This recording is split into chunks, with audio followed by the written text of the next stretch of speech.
बिस्मिल्लाहिर्रहमानिर्रहीम। Previous lecture जो कि लेक्चर नंबर 8 पार्ट 1 था और ये लेक्चर नंबर 8 पार्ट 2 है, general second order system. Previous lecture में हमने 4 तरह के सेकेंड ऑर्डर सिस्टम पढ़े हैं based on the pole locations. तो यहाँ पे पोल लोकेशंस की बजाय हमारे पास एक और टूल है जिसके ज़रिए से हम सेकेंड ऑर्डर सिस्टम का रिस्पांस फाइंड कर सकते हैं। We define two physical meaningful specifications for second order system. These two quantities are called natural frequency and damping ratio. Now, what is natural frequency? Natural frequency of a second order system is the frequency of oscillations of the system without damping. जैसा कि previous lecture में मैंने बताया कि अगर हमारे पास undamped system हो जिसमें पोल्स सिर्फ पोल्स का इमेजनरी पार्ट हो, कोई रियल पार्ट ना हो। जब रियल पार्ट ना हो तो कोई डीके नहीं होगी और इमेजनरी पार्ट की वजह से सिर्फ ऑसिलेशंस होंगे, तो सस्टेन्ड ऑसिलेशंस होंगे। सिस्टम का जो रिस्पांस होगा वो एग्जैक्टली कुछ यूँ होगा जिसमें हमारे पास सस्टेन्ड ऑसिलेशन हो और कोई डीके ना हो। सो इस टाइप के सिस्टम को हम अनडैम्प्ड सिस्टम कहते हैं। और ये जो फ्रीक्वेंसी है इस सिस्टम की जो फ्रीक्वेंसी है, इस फ्रीक्वेंसी को हम ओमेगा एन से रिप्रेजेंट करते हैं, जिसको हम नेचुरल फ्रीक्वेंसी बोलते हैं। यानी the natural frequency of A second order system is the frequency of oscillation of the system without damping. यानी अनडैम्प्ड सिस्टम में जो सिस्टम के पोल होंगे which would be imaginary numbers, तो इन इमेजनरी नंबर्स को क्या कहते हैं? Natural frequency of the system. और ये सिस्टम कहाँ से आएगा? This system the frequency of oscillation of a series RLC circuit with resistance shorted would be the natural frequency. यानी रेजिस्टेंस को आप दरमियान में से निकाल दे, सिर्फ L और C रह जाए तो यहाँ कोई एनर्जी कंजम्पशन नहीं होगी और इस टाइप के सिस्टम को अनडैम्प्ड सिस्टम कहते हैं। और ये जो इमेजनरी नंबर्स आएंगे विच आर दी पोल्स, और इसे नेचुरल फ्रीक्वेंसी कहेंगे, जैसा कि प्रीवियस एग्जांपल में गुजरा है, मैं दिखा रहा हूँ। नाउ यहाँ पे इस सिस्टम में अगर हम इसके पोल्स फाइंड कर दें, सो poles are +J3 and -J3, यानी कोई रियल पार्ट नहीं है, तो इमेजनरी पार्ट की वजह से जस्ट ऑसिलेशन होंगे। अब ये ऑसिलेशन डीके नहीं हो रहा है because of no real part. So ये जो 3 है इसको कहते हैं natural frequency of the system. So ये सिस्टम की नेचुरल फ्रीक्वेंसी होगी। अब आते हैं सेकेंड टर्म की तरफ which is called damping ratio, zeta. इस टर्म को जीटा कहते हैं। Now what is damping ratio? Viable definition for this quantity is one that compares the exponential decay frequency of the envelope to the natural frequency. Basically ये एक ratio बनती है exponential decay frequency, यानी जो हमारे पास real part आ जाती है, that is the exponential decay frequency, real part of the pole divided by natural frequency. अब नेचुरल फ्रीक्वेंसी की हमने ऊपर डिफिनीशन की कि अगर अनडैम्प्ड सिस्टम हो, कोई रियल पार्ट ना हो, सिर्फ इमेजनरी पार्ट हो, तो उस इमेजनरी पार्ट को हम नेचुरल फ्रीक्वेंसी बोलते हैं। तो इन दोनों के दरमियान जो रेशो है उसको क्या बोलते हैं? Damping ratio. This ratio is called damping ratio. So इसको ज़रा एक्सप्लेन कर देते हैं। ये 2 क्वांटिटीज़ हम फाइंड करना चाहते हैं, ओमेगा एन और जीटा को अब हम फाइंड कर रहे हैं। एक जनरल सेकेंड ऑर्डर सिस्टम है which is B divided by A² + AS + B। अब नेचुरल फ्रीक्वेंसी के लिए क्या कंडीशन है? The system must be undamped. जब सिस्टम अनडैम्प्ड होगा तो इसका कोई रियल पार्ट नहीं होगा, सिर्फ इमेजनरी पार्ट होंगे। जब सिर्फ इमेजनरी पार्ट होंगे तो यहाँ पे ए ज़ीरो होना चाहिए। तो अगर ए को हम यहाँ ज़ीरो पुट कर दें तो हमारे पास रिलेशन ये आ जाएगी, b divided by a square plus b. अब यहाँ से ए स्क्वायर प्लस बी को अगर हम ज़ीरो के बराबर पुट कर दें so S will be equal to plus minus J under root B. तो पोल्स आ जाएंगे plus minus J under root B, यानी सिर्फ इमेजिनरी पोर्शन ही आ जाएगी। Now this under root B is called, ये चूँकि इमेजिनरी पार्ट है अंडर रूट बी, सो इस अंडर रूट बी को हम नेचुरल फ्रीक्वेंसी बोलते हैं।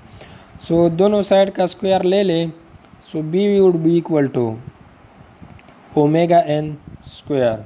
तो इस रिलेशन के लिए जो जनरल रिलेशन है हमारे पास, इस रिलेशन के लिए हमने बी को फाइंड कर दिया which is omega N square, that is the natural frequency square. अब आते हैं ए की तरफ। ए के लिए हमने ऐसे सिस्टम को कंसीडर करना है जिसके अंदर रियल पार्ट भी हो और इमेजिनरी पार्ट भी हो, तो वो सिस्टम अंडर डैम्प सिस्टम कहलाएगा। अब इस सिस्टम के अंदर रियल पार्ट भी होती है और इमेजिनरी पार्ट भी होती है। Now how to find the real part. Real part system में इस ए की वजह से रियल पार्ट आ जाएगी। Now what is this a. अब ये ए जो है actually real part would be equal to minus a by two. This real part would be equal to minus a by two. ये कहाँ से आया है, इसके लिए एक एग्जाम्पल की तरफ चलते हैं। अच्छा, यहाँ ये एक अंडर डैम्प सिस्टम है जिसमें ए 2 के बराबर है। अगर हम रियल पार्ट को यहाँ देखें, this is minus 1, 1 is the half of 2, so real part is equal to minus 2 by 2, that is minus 1। तो हमने देखा कि जो रियल पार्ट होती है that is equal to minus a divided by 2। So a यहाँ पे 2 है, so minus 2 by 2 means minus 1। So this real part is equal to minus a by 2। अब यहाँ पे एक्सपोनेंशियल डीके को हम रियल पार्ट से रिप्रेजेंट करते हैं विच इज़ सिग्मा, और नेचुरल फ्रीक्वेंसी को हम ओमेगा एन से रिप्रेजेंट करते हैं। सिग्मा की वैल्यू मैग्नीट्यूड अगर हम फाइंड करना चाहें so that is a by 2, negative sign ignore होगा, मैग्नीट्यूड फाइंड करते हैं ए बाई 2 और ओमेगा एन के बराबर होगा। So zeta is equal to A by 2 divided by omega N. इसको ज़रा सिंप्लीफाई कर देते हैं। ओमेगा एन लेफ़्ट साइड पे जाएगी तो zeta omega N, A B left side पे जाएगी तो 2 zeta omega N. So A will be equal to 2 into zeta omega N. B हमने फाइंड किया था which was equal to this omega N square. A हमने find किया 2 zeta omega N. तो अगर इस रिलेशन में अगर यहाँ पर ए और बी के हम वैल्यू पुट कर दें so we will be getting this expression which is G of s is equal to omega N square divided by a square plus 2 zeta omega n s plus omega N square. Omega N square b की जगह आई है और ए की जगह 2 zeta omega N आई है। Now अब जो general equation है, जो जनरल ट्रांसफ़र फंक्शन है for second order system in terms of zeta omega n, ये आ गया है। अब इन दो पैरामीटर्स के बेस पे हम डिसाइड करेंगे कि व्हाट इज़ द रिस्पांस और what is the type of the system. Now example 4.3 के ऊपर देखते हैं। ये एक ट्रांसफ़र फंक्शन है जिसमें ओमेगा एन स्क्वायर 36 के बराबर है। सो ओमेगा एन स्क्वायर 36 के बराबर है, अंडर रूट ले ले दोनों साइड का, omega n is equal to 6। Now two zeta omega n वो 4.2 के बराबर है। तो जीटा ओमेगा एन की जगह 4.2 आ गई है। तो जीटा को अपनी जगह छोड़ दें, 4.2 divided by 2 omega n, so 4.2 divided by 2 into 6, तो जीटा की वैल्यू 0.35 आ जाएगी। अब ओमेगा एन की भी वैल्यू हमने फाइंड कर दी और जीटा की भी वैल्यू फाइंड कर दी। Now what will be the solution for this general second order response. ये जो in terms of zeta omega N हमारे पास एक ट्रांसफ़र फंक्शन आई है, इसकी सॉल्यूशन होगी using quadratic formula. Quadratic formula को अगर हम इस्तेमाल कर दें so that would be the solution minus zeta omega N plus omega n zeta square minus 1 under the root. तो क्वाड्रेटिक फार्मूला से ये हमारे पास सॉल्यूशन आ जाएगी उस जनरल सेकेंड ऑर्डर सिस्टम की। Now actually this are the system poles. ये दो जो है सिस्टम के पोल्स हैं, यहाँ से सिस्टम के पोल आएंगे। अब ये जो पोल्स हैं डिपेंड कर रहे हैं इस जीटा की वैल्यू पे, जीटा की वैल्यू पे डिपेंड कर रहे हैं। अगर जीटा 0 हो, if this zeta is 0, so under root के अंदर सिर्फ -1 अंडर रूट रह जाएगा और ये रियल पार्ट क्या बन जाएगी, 0 बन जाएगी। ये 0 होगी तो सिर्फ हमारे पास plus minus omega N -1 under root, -1 under root J के बराबर होता है, so that is plus minus J omega N. तो सिर्फ हमारे पास इमेजनरी पार्ट होगी। सो इस टाइप के सिस्टम को जहाँ कोई रियल पार्ट ना हो और सिर्फ इमेजनरी पार्ट हो, हमने अनडैम्प्ड सिस्टम कहा था। सो यहाँ सिर्फ जे ओमेगा एन और माइनस जे ओमेगा एन दो इमेजनरी पार्ट होंगे और जीटा क्या है, जीटा 0 है। सो इस टाइप का रिस्पांस अनडैम्प्ड रिस्पांस होगा। Now from this discussion we know that depending on the value of zeta we can describe the 4 types of the second order systems। तो अगर zeta 0 है तो रिस्पांस अनडैम्प्ड होगी। Now let us look at when zeta is between 0 and 1। जब zeta 0 से greater हो और 1 से कम हो, यहाँ पे जीटा 0 से ग्रेटर है तो ये पार्ट नॉन ज़ीरो होगा।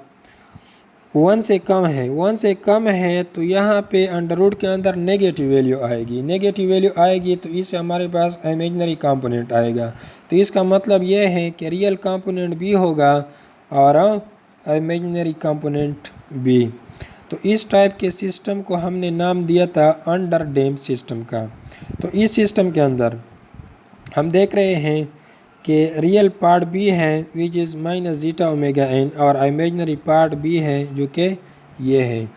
सो इमेजनरी पार्ट की वजह से ऑसिलेशन होंगे और रियल पार्ट की वजह से ये ऑसिलेशन ख़त्म हो जाएंगे, डीके ऑफ दिस ऑसिलेशन। सो इस अगर जीटा बिटवीन 0 and 1 होगा तो सिस्टम का रिस्पांस अंडर डैम्प होगा और इस टाइप का सिस्टम होगा। So rather than finding the poles, जब हम जीटा फाइंड कर दें किसी सेकंड ऑर्डर सिस्टम की तो उससे हमें सिस्टम के रिस्पांस का पता चल जाएगा। Now if this zeta is equal to 1, जब जीटा 1 होगी तो आते हैं पोल्स की तरफ। जब जीटा 1 होगी सो 1 - 1 0 मीन्स के इमेजनरी पार्ट 0 है और सिर्फ हमारे पास रियल पार्ट ही होगी, सिर्फ रियल पार्ट होगी। So we will be having like this. जब सिर्फ रियल पार्ट हो सो दोनों पोल्स सेम आ जाएंगे। अब यहाँ पे कोई ऑसिलेशन नहीं होगी और सिस्टम डीके होगा यानी सिस्टम अपनी फाइनल वैल्यू की तरफ बढ़ेगा। सिस्टम का जो नेचुरल रिस्पांस होगा वो 0 बन जाएगा। अब आते हैं कि when zeta is greater than 1, जब जीटा ग्रेटर देन 1 होगी तो यहाँ पर now zeta is greater than 1, जब ग्रेटर देन 1 होगी तो यहाँ पे कोई पॉजिटिव वैल्यू आ जाएगी। जब पॉजिटिव वैल्यू होगी so this minus zeta omega N plus minus omega N into this positive value. Now system के दो पोल्स आ गए which are unequal, so two real poles which are unequal, सो ये होंगे। अब यहाँ पे कोई इमेजिनरी पार्ट नहीं है तो कोई ऑसिलेशन नहीं होगी, और इस टाइप के सिस्टम को हमने कहा था ओवरडैम्प्ड रिस्पांस और ओवरडैम्प्ड सिस्टम। तो जीटा के बेस पे हमने डिसाइड कर दिया कि हमारे पास वही सेकेंड ऑर्डर सिस्टम 4 टाइप के होंगे depending on the values of the zeta. Now characterise response from the value of zeta. ये एक एग्जाम्पल 4.4 यहाँ पे फर्स्ट सिस्टम ले लेते हैं, जहाँ पे सिस्टम है 12 divided by a square plus 8s plus 12, omega N square की वैल्यू 12 है। तो यहाँ इसकी सलूशन की तरफ आते हैं। फ्रॉम दिस जीटा की वैल्यू आ जाएगी विच इज़ 1.155, तो दैट इज़ ग्रेटर देन 1। अब जीटा की वैल्यू ग्रेटर देन 1 है। जब जीटा की वैल्यू ग्रेटर देन 1 हो so what would be the response of the system, so response of the system overdamped होगी। जब जीटा की वैल्यू ग्रेटर देन 1 हो सो दो रियल रूट्स होंगे विच आर अनइक्वल और ओवरडैम्प्ड सिस्टम होगा। नाउ अब आते हैं सेकंड सिस्टम की तरफ। तो सेकंड सिस्टम हमारे पास ये हैं। इसके लिए जब हम जीटा की वैल्यू फाइंड करेंगे so that would be zeta is equal to 1। Now for this second system यहाँ पे जीटा की वैल्यू 1 के बराबर है। जब जीटा की वैल्यू 1 होगी सो what would be the response of the system, so response of the system critically damped system होगा। यहाँ पे दोनों पोल्स रियल भी है और इक्वल भी है, कोई इमेजिनरी पार्ट नहीं है, कोई ऑसिलेशन नहीं है। So this will be the critically damped response of the system. इसी तरह थर्ड सिस्टम के ऊपर अगर हम जाएं सो थर्ड सिस्टम के लिए जीटा की वैल्यू है 0.89 विच इज़ बिटवीन 0 एंड 1। तो 0 एंड 1 के लिए यहाँ पे हमने रिस्पांस फाइंड की थी कि this would B complex number होंगे, इमेजिनरी पार्ट भी होगी और रियल पार्ट भी होगी। सो इमेजिनरी पार्ट की वजह से ऑसिलेशन, रियल पार्ट की वजह से ये ऑसिलेशन ख़त्म हो जाएंगे। So this would be under damped response. तो based on the values of zeta we can decide the response of the system. Now skill assessment exercise 4.4, इसको मैंने जाके पेज पे हल किया है वो आपको बता रहा हूँ। Skill assessment exercise 4.4 find zeta omega n to analyse the response of the system. सिस्टम का रिस्पांस बताना है जीटा की वैल्यू फाइंड करने से। सो सिस्टम ए यहाँ पे that is 400 divided by a square plus 12s plus 400, इसको कंपेयर करेंगे इस जनरल एक्सप्रेशन के साथ। सो ओमेगा एन स्क्वायर 400 के बराबर है और 2 जीटा ओमेगा एन 12 के बराबर है। So omega N square 400 omega n 20 के बराबर आएगा। 2 जीटा ओमेगा एन 12 के बराबर है। फ्रॉम दिस हम जीटा फाइंड कर सकते हैं which is 0.3। Now solution of general form is, जो जनरल फॉर्म है यहाँ पर इसकी सॉल्यूशन ये है, this is the solution minus zeta omega N plus minus omega n zeta square minus 1। अब जीटा की वैल्यू 0.3 आए है। नाउ है zeta is less than 1 and greater than 0, so the solution contains both real and imaginary parts, so the system response is underdamped. Now अब हम ज़रा इसको check करते हैं कि किस तरह ये अंडरडैम्प्ड सिस्टम आ रहा है। इसी सॉल्यूशन के अंदर हम वैल्यूज़ पुट करते हैं। बाई पुटिंग वैल्यूज़ जीटा की वैल्यू 0.3 है और ओमेगा इन की वैल्यू 20 है। तो अगर ये वैल्यूज़ हम पुट कर दें will be getting like this. So इसी को इसी तरह सॉल्व करते जाएं इसी तरह। तो लास्ट में -1 under root into 0.91 under root. So इसको ज़रा अलग अलग लिखते हैं। -1 अंडर रूट ये जे के बराबर होगा और 0.91 अंडर रूट 0.95 इसको 20 के साथ मल्टीप्लाई कर दें। सो जो नीट रिज़ल्ट होगी दैट इज़ -6 ± जे 19.07। सो यहाँ पे रियल पार्ट भी है और इमेजिनरी पार्ट भी है। तो इस तरह के सिस्टम को हम अंडरडैम्प्ड सिस्टम कहते हैं, जिसमें ओवरशूट्स होंगे और ये ओवरशूट्स डीके भी होंगे। रियल पार्ट की वजह से डीके होंगे और इमेजिनरी पार्ट की वजह से ओवरशूट्स आएंगे। अब आते हैं सेकंड सिस्टम की तरफ। सेकंड सिस्टम में जो ओमेगा n स्क्वायर है दैट इज़ 900। सो इसी से ओमेगा n 30 के बराबर आ जाएगा। तो जीटा ओमेगा n 90 के बराबर है, तो यहाँ से हम अगर जीटा फाइंड कर दे दैट इज़ 1.5। अब जीटा जो है दैट इज़ ग्रेटर देन 1। जब ग्रेटर देन 1 होगा सो हमारे पास दो रूट्स आएंगे which would be real and unequal. तो रियल एंड अनइक्वल सिस्टम के लिए हमारे पास जो रिस्पांस होगी दैट वुड बी ओवरडैम्प्ड रिस्पांस। तो जैसा कि पहले मैंने बताया था, इसको ज़रा समराइज कर देते हैं कि अगर जीटा 0 है सो दैट इज़ अनडैम्प्ड। अगर जीटा बिटवीन 0 एंड 1 है दैट इज़ अंडरडैम्प्ड।